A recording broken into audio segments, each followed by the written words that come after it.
15వ వచనం. నీతిమంతుల గుడారములలో రక్షణను గూర్చిన ఉత్సాహ సునాదము వినబడును. యెహోవా దక్షిణ హస్తము సాహస కార్యములను చేయును. సరే,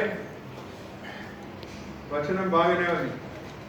నీతిమంతుల గుడారములు, లేకపోతే నివాస స్థలములు, లేకపోతే గృహాలు. నీతిమంతుల గృహాలలో ఏం వినిపిస్తుందట?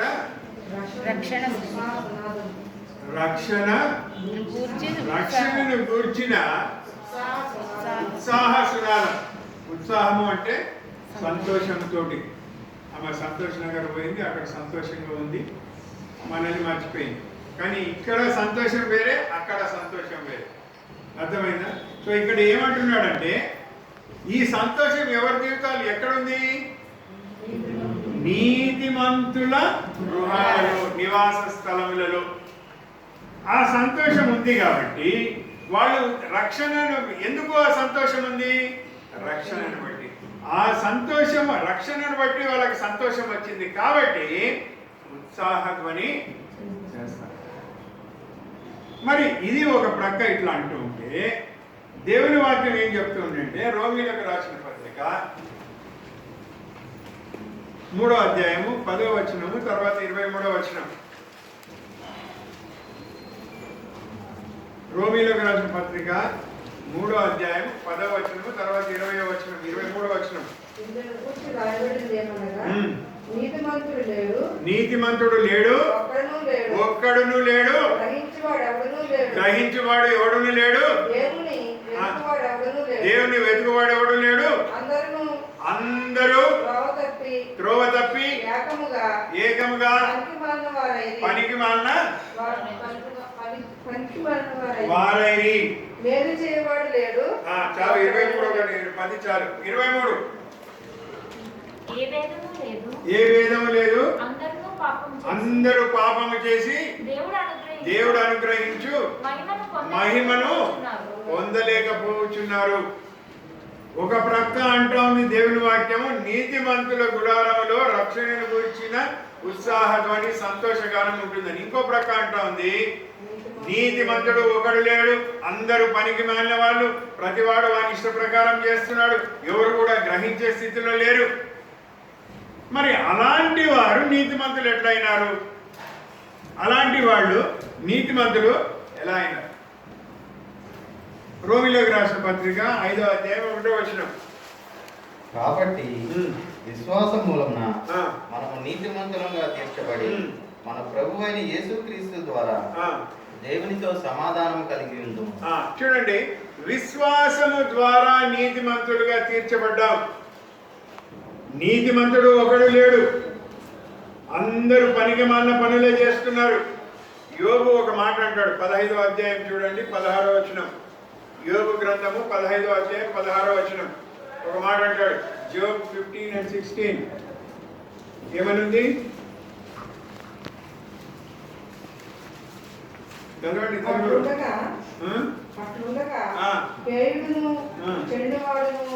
నీళ్లు తాగినట్లు దుష్క్రియలు చేయవాడును, మరి అపవిత్రుడు కదా. నీళ్లు తాగినట్టు చెడు కార్యాలు చేస్తున్నాడట. ఏమి తాగినట్టు? నీళ్లు తాగినట్టు. నీళ్ళు ఎప్పుడు తాగుతారు? దాహమైనప్పుడు. దాహం అయినప్పుడు ఎట్లా తాగుతారు నీళ్లు? మెల్లిగా టీ తాగినట్టు తాగుతారా? బాగా గడ్డగడ్డ తాగేస్తారు. అంటే నీళ్లు తాగినట్టు అంటే అర్థం ఏంటి అంటే, నీళ్లు తాగినట్టు ఏం చేస్తున్నాడట? చెడు క్రియలు చేస్తూనే ఉన్నాడు. ఏమాత్రం లేదు, ఇంకా చేయాలి, ఇంకా చేయాలి, ఇంకా చేయాలి అని. చెడు క్రియలు అన్నదానికి నేను పేరు పెట్టాను. మీరు తెలుగులో ఆ నుండి మొదలు పెట్టండి. లాస్ట్ ఏంటి తెలుగులో?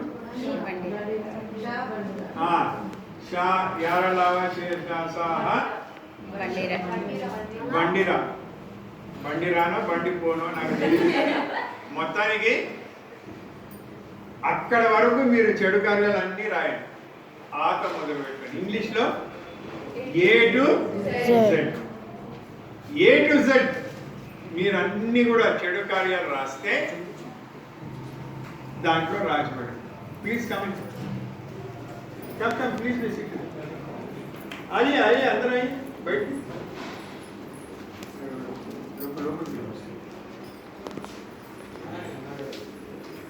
సో సో ఎక్కడున్నా మనం? ఏ టు జెడ్ రాయండి. మీకు అన్ని చెడు కార్యాలు ఏంటో వస్తాయి. ఈ చెడు కార్యాలని ఏమన్నారు? ఈ చెడు కార్యాలను పాపము అన్నారు. లేకపోతే అంటే ఏ భేదము లేదు, అందరూ కూడా పాపము చేసినారంటే అందరూ కూడా చెడు కార్యాలు చేస్తున్నారు, పనికి మాలిన కార్యాలు చేస్తున్నారు. అలాంటి వారు రోమిలకు రాసిన పత్రిక 3:24 ఏం చెప్పబడింది? కాబట్టి నమ్మువారు ఆయన కృప చేతని క్రీస్తు యేసునందలి విమోచనము ద్వారా ఉచితముగా నీతిమంతులని తీర్చబడుచున్నారు. చూడండి, నీతిమంతులు అవడానికి ఉచితమట, ఫ్రీ. దానికి డబ్బు కట్టనక్కర్లేదు. ఇంకా నయం, కొబ్బరికాయ కూడా కొట్టనక్కర్లేదు. కొబ్బరికాయ కొనాలంటే ఎంత అవుతుంది? మినిమం 30 రూపాయలు కూడా ఖర్చు పెట్టనక్కర్లేదు. నీతిమంతులుగా తీర్చబడ్డాడు. సో కేవలం యేసు ప్రభు వారు శిలువ మీద చేసిన ఆ ప్రాయశ్చిత్త కార్యమును విశ్వసించడం ద్వారా ఒకరు నీతిమంతులుగా తీర్చబడి, నీతిమంతులుగా తీర్చబడిన వారు నెక్స్ట్ ఏమవుతుంది? వాళ్ళు రోమా 5:1 ఏం రాయబడింది?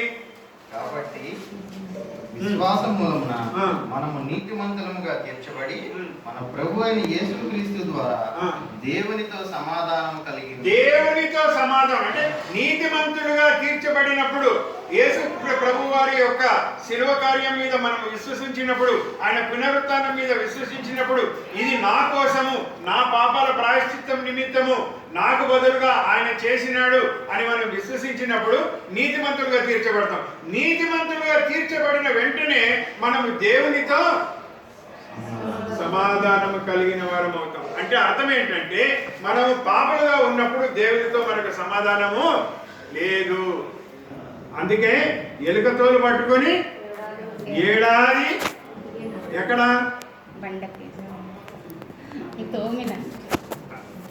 ఉతికినా అన్నారు. ఉతికేది ఎలుకని ఎక్కడ ఉతుకుతారు? బకెట్లలో ఉతుకారు, ఇళ్లలో ఉతుకారు, నదిలో ఉతుకుతారు. సో అది ఏ నదన్నా అనుకోండి, అది గంగా అనుకోండి, గోవా కావేరి అనుకోండి, నర్మదా ఏదన్నా అనుకోండి, అక్కడ ఉతికినా కూడా ఎందుకంటే దేవునితో సమాధానము లేదు. సో ఎప్పుడైతే రక్షించబడతామో దేవునితో సమాధానం. అలా ఎవరైతే దేవునితో సమాధాన పడి నీతిమంతులుగా తీర్చబడ్డారో ఆ గృహంలోనట, ఆ గుడారంలోనట, ఆ నివాస స్థలంలో ఏమవుతుంది? రక్షణకు సంబంధించిన ఉత్సాహగానం, సంతోషగానము జరుగుతుంది. దేవుడు మరి మహాదేవులను ప్రేమించి, ఆయన పద్మ ప్రేమించి వారికి ఈ గృహాన్ని ఎందుకు ఇచ్చాడు?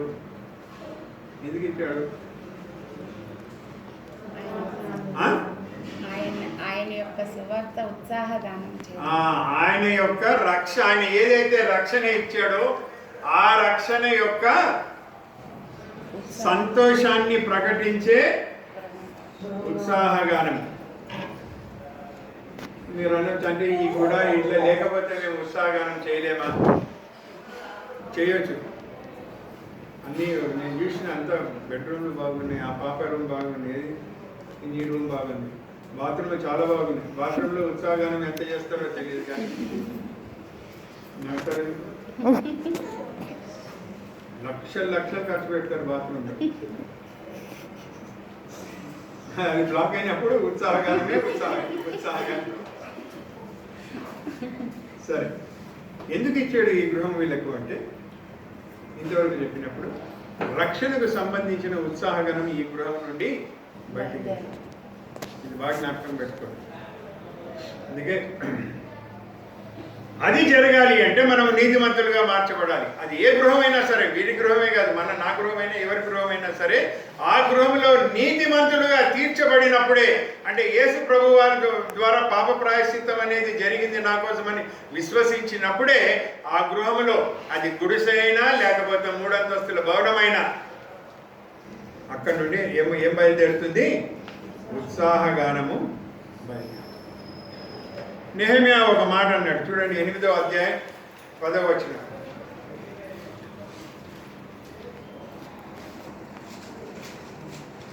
సాధారణంగా మనకు సంతోషంగా ఉన్నప్పుడు మనం ఎంతో ఆనందంగా ఉంటాం కదా. మరి అక్కడ నెహెమ్యా గ్రంథంలో ఏమంటాడు చూడండి, నెహెమ్యా గ్రంథం 8వ అధ్యాయం 10వ వచనం. మరియు అతడు వారితో ఇట్లనెను, పదండి, కొవ్విన మాంసమును భక్షించుడి, మధురమైన దానిని పానము చేయుడి. ఇది వరకు తమ కొరకు ఏమీ చేసుకొనని వారికి పంతులు పంపించండి. ఏలయనగా ఈ దినము మన ప్రభువునకు ప్రతిష్ఠితమైన.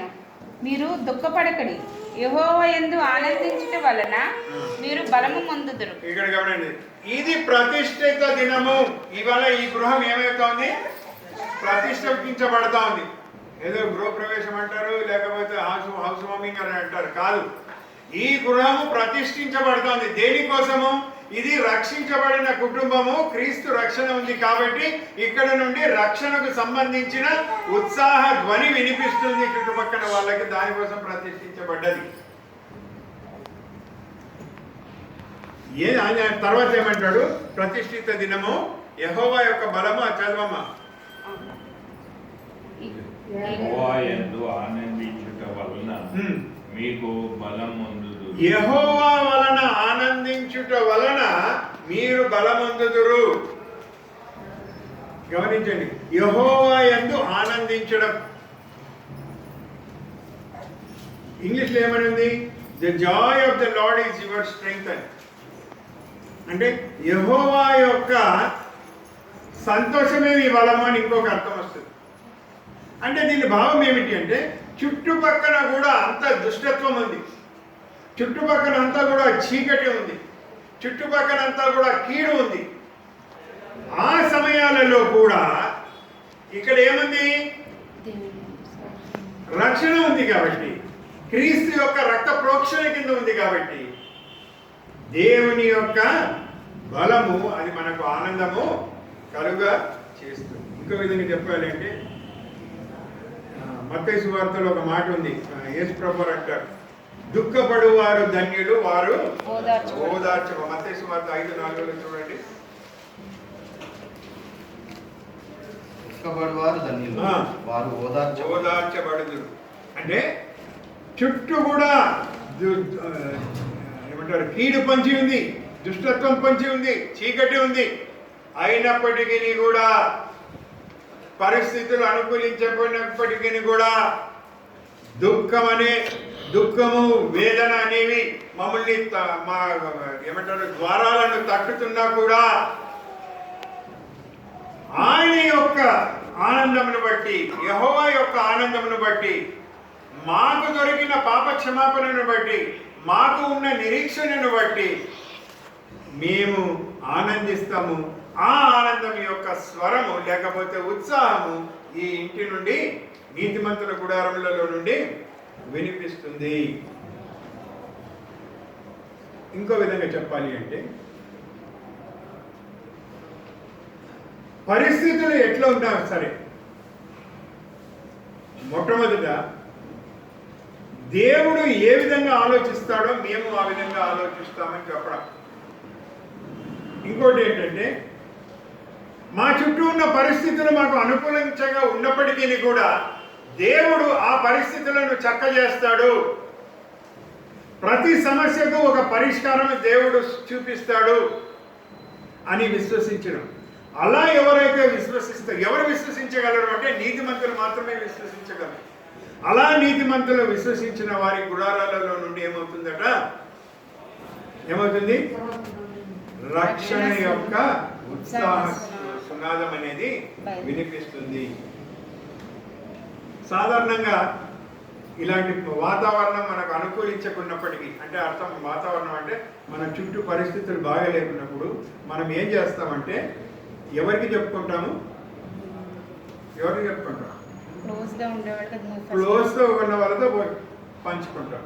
తర్వాత పక్కనున్న చుట్టుప్రక్కల నైబర్స్కి మనము చెప్తూ ఉంటాం. సో ఇక్కడ యాక్చువల్లీ ఏంటి అంటే ఈ పరిస్థితులు మనము చెప్పవలసింది వచ్చి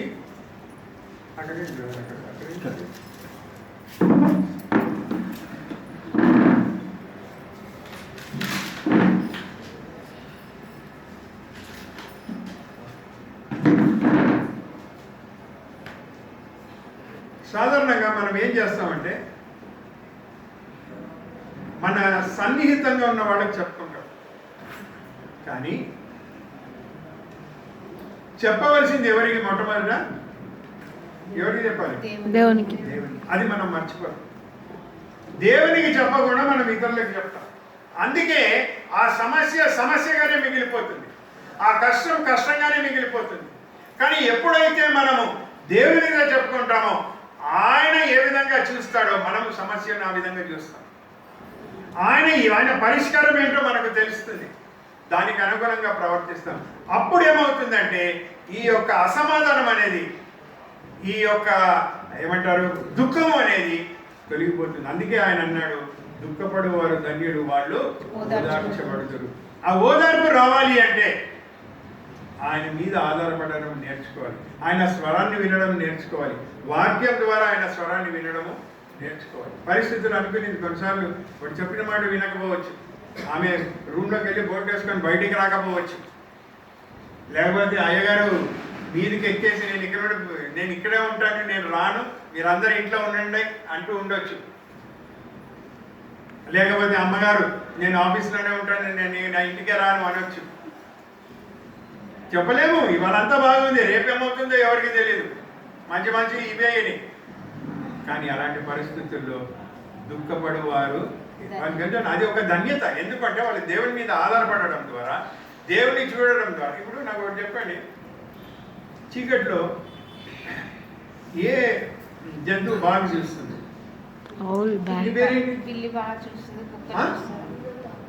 అమృతం. బ్రేక్ఫాస్ట్ పెట్టలేదా మీకు? అమృత చెప్పమ్మా, ఏ ఇంగ్లీష్ వస్తుంది? తెలుగు చెప్పాను, తెలుగు రాదు. Which animal speaks in the darkness? Owl. Bat. That is a bird. Animal. ఏ చూస్తుందండి? ఏ జంతువు చూస్తుంది? కుక్క చూస్తుంది, పిల్లి చూస్తుంది, పిల్లి చూస్తుంది. కుక్క కూడా. సో మీరు కూడా చీకట్లో చూడాలంటే మీకు ఏం కళ్ళు ఉండాలి? పిల్లి కళ్ళు ఉండాలి కదా. అదేవిధంగా దేవుడు సమస్యని ఎట్లా చూస్తున్నాడో ఆ విధంగా చూడాలంటే మనకి ఏం కళ్ళు ఉండాలి? పిల్లి కళ్ళు. దేవుడికి ఉన్న కళ్ళు కావాలి. అంటే దేవుడు ఏ విధంగా ఆ సమస్యను దృష్టిస్తున్నాడో, ఏ విధంగా చూస్తున్నాడో మనం కూడా చూడగలం. అలా చూడాలి అంటే ఏమంటారు? ఏం ధన్యులు వాళ్ళు? దుఃఖపడుతూ ఆయన దగ్గర వెళ్ళినప్పుడు ఆ దుఃఖానికి ఆదరణ ఆయన దయచేస్తారు. ఏలయనగా వాళ్ళు ఆదరించబడు. Blessed are they that mourn for they shall be comforted. బాగా జ్ఞాపకం చేసుకుని, నీతిమంతుని గుడారములలో రక్షణకు సంబంధించిన ఉత్సాహధ్వని ఎందుకు వినిపిస్తా ఉంది అంటే ఆదరణ అనేది ప్రతి ఒక్కరి జ్ఞాపకం చేసుకోవాలి. కాలేజీలో ప్రొఫెసర్ ఏమో అన్నాడు, నేను కాలేజీకి పోను అంటే కాదు, ప్రభా ఇది సమస్య, మరి దీనికి పరిష్కారం ఏంటి? నువ్వు ఎట్లా చూస్తున్నావు దీన్ని? నేను అట్లే చూస్తున్నా. నీ కళ్ళతో చూస్తే నీవు ఓడిపోతావు, దేవుని దృష్టిలో చూస్తే నీవు జయిస్తావు. సో అదన్నమాట. తర్వాత ఇంకోటి ఏంటంటే the Joy of the lord is my strength. అంటే యెహోవా యొక్క ఆనందం నాకు శక్తి, లేకపోతే నాకు బలము. అంటే అది ఏ విధంగా వర్తిస్తుంది? మొట్టమొదట అది మన గృహంలో పనిచేస్తుంది. ఇంటికి పెద్ద తాను దేవుని నుండి పొందిన ప్రతి మేలును, ఆనందమును ఆదరణను ఇంటి వారితో పంచుకోవడం ద్వారా అది ఏమవుతుందంటే వర్ధిల్లుతుంది. అది వర్ధిల్లేకుండా చేయాలి అంటే అది అట్లా కిటింగ్ అని వస్తాం. ఇప్పుడు చూడండి, ఆయన వినడు, వెళ్ళిపోతాడు. కాబట్టి ఆయన వచ్చే వరకు వెయిట్ చేయాలి.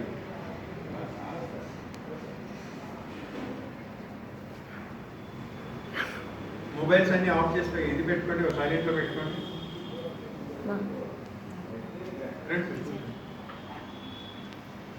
పెట్టుకోండి మొబైల్స్ అన్ని స్విచ్ ఆఫ్ చేయండి, లేకపోతే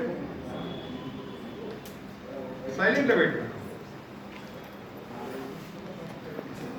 చూసినారా, ఇంటి పెద్ద అనే వాళ్ళకు సాధారణ మనకు అర్థం కాదు. మనం ఏమనుకుంటాం, ఏదో ఫోన్ కాల్కి ఇంపార్టెంట్ ఫ్రెండ్ వచ్చింది, కానీ ఆ ఫ్రెండ్ని డైరెక్ట్ చేసేది ఇంకో ఫ్రెండ్ ఉంటాడు మీద. ఆయన ఒక సింహాసనం ఉంటుంది. రైట్. సో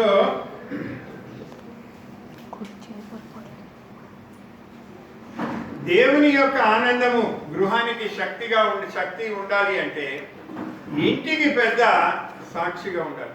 దేనికి సాక్ష్యము? దేవుడు ఆయన జీవితంలో చేసిన గొప్ప కార్యములను, ఆశీర్వాదములకు, ఆదరణకు, వీటన్నిటికీ కూడా దేవుడు నా జీవితంలో ఏ విధంగా చేశాడని తాను సాక్షిగా ఉండాలి. ఆ సాక్ష్యమే భార్య మీద, పిల్లల మీద కూడా పనిచేస్తుంది. అదేవిధంగా భార్య కూడా తన యొక్క దేవుడు తన జీవితంలో చేసిన ప్రతి మేలును, ప్రతి ఆదరణను, ప్రతి ఏదైతే తన సాక్ష్యం, తన భర్తతో సాక్ష్యం పంచుకోవడం ద్వారా, పిల్లలతో సాక్ష్యం పంచుకోవడం ద్వారా, అదేవిధంగా పిల్లలు కూడా దాని మీద రెసిప్రొకేట్ చేయడం ద్వారా దేవుని Joy of the lord will become the strength of the family. అంటే దేవుని యొక్క శక్తి ఆ గృహానికి, దేవుని యొక్క ఆనందం ఆ గృహానికి శక్తిగా మారుతుంది. ఇలా ఏ గృహంలో అయితే ఉంటుందో నెక్స్ట్ ఆ వాయిస్ ఎక్కడ వినిపిస్తుంది?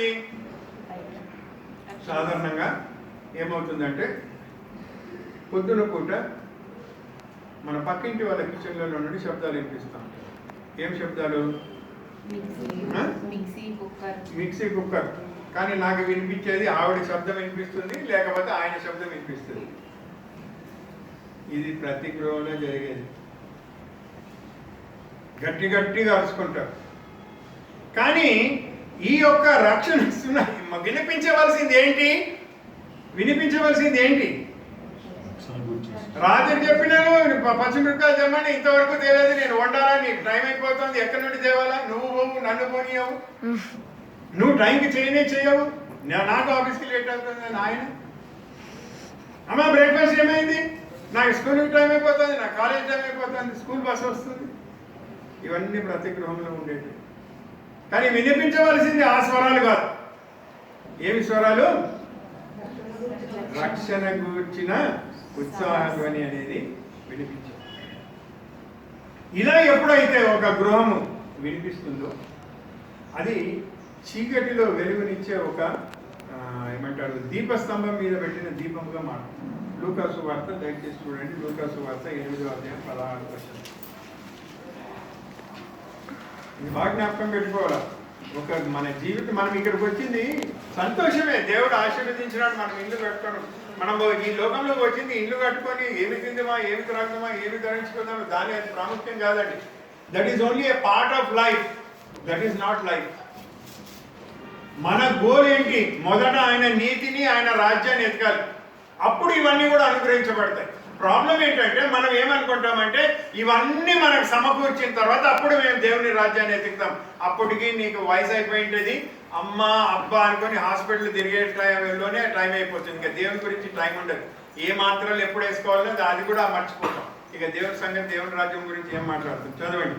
ఎవడును దీపము ముట్టించి పాత్రతో కప్పివేయడు, మంచము కింద పెట్టడు గాని లోపలికి వచ్చి వారికి వెలుగు అగపడవలెనని, లోపలికి వచ్చి వారికి వెలుగు కనిపించాలని దీపస్తంభము మీద దానిని పెట్టును.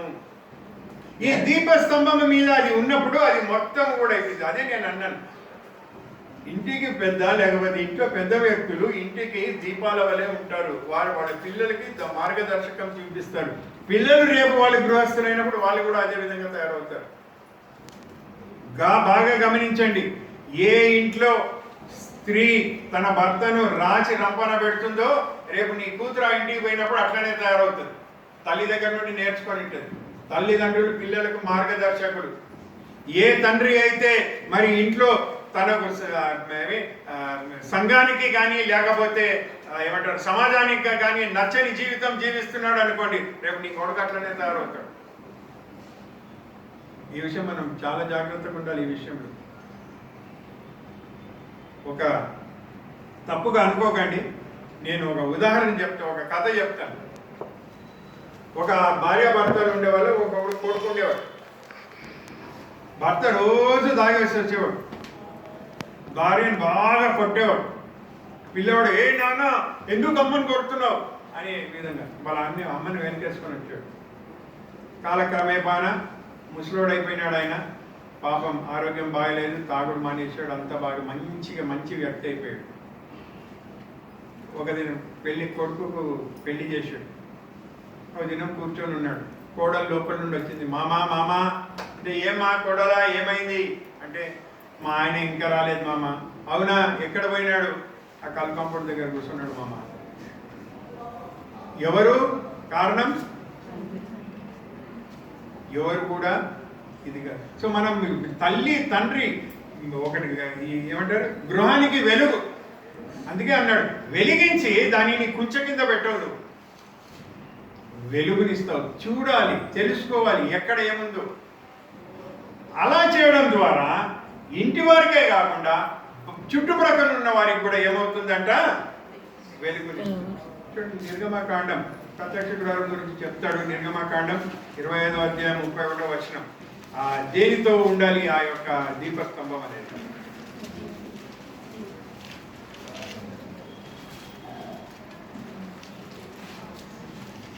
మరియు నేను బంగారంతో దీపవృక్షం చేయవలెను. నీవు మేలిమి బంగారముతో దీపవృక్షమును చేయవలెను. చాలండి. దేనితో చేయాలి దీపవృక్షాన్ని? క్యాండిల్ స్టిక్ ని దేనితో చేయాలి?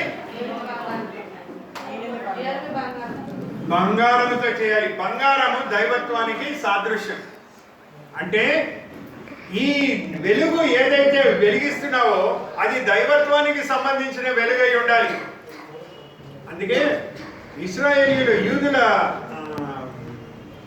ఏమంటారు, వాళ్ళ ఎకానమీలో ఇంటికి పెద్ద is also the priest of the house. The elder of the husband or the male of the house or the responsible person of the house is also the priest of the house. ఆ ఇంటికి యాజకుడు యాజకత్వం చేస్తాడు. So ఈ విషయం బాగా జ్ఞాపకం పెట్టుకొని మరి ఆ విధంగా ఉండడం ద్వారా నీతిమంతుని గుడారముగా మార్చబడి దానిలో నుండి రక్షణ సునాదం అనేది వినిపిస్తుంది. యాక్చువల్లీ ఒక కుటుంబం దేవుని దృష్టిలో, దేవుడు యాక్చువల్లీ మానవుని ఎందుకు సృష్టించాడు? దేవుడు మానవుని ఎందుకు సృష్టించాడు?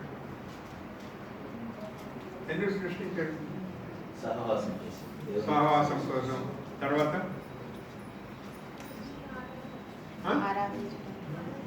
भविष्य में क्या सीखेंगे आप लोग?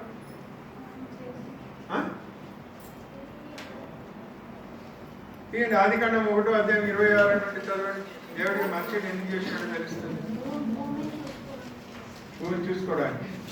కరెక్టే అని చెప్పింది, కానీ ఇంకో పదం వాడు, భూమిని ఏలడానికి. చదవండి అది.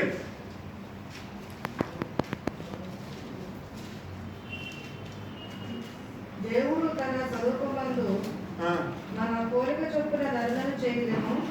వారి సముద్రపు చేపలను, ఆకాశ పక్షులను, పశువులను, సమస్త భూమి మీద ప్రాకు ప్రతి జంతువును ఏలుదురు గాకనియు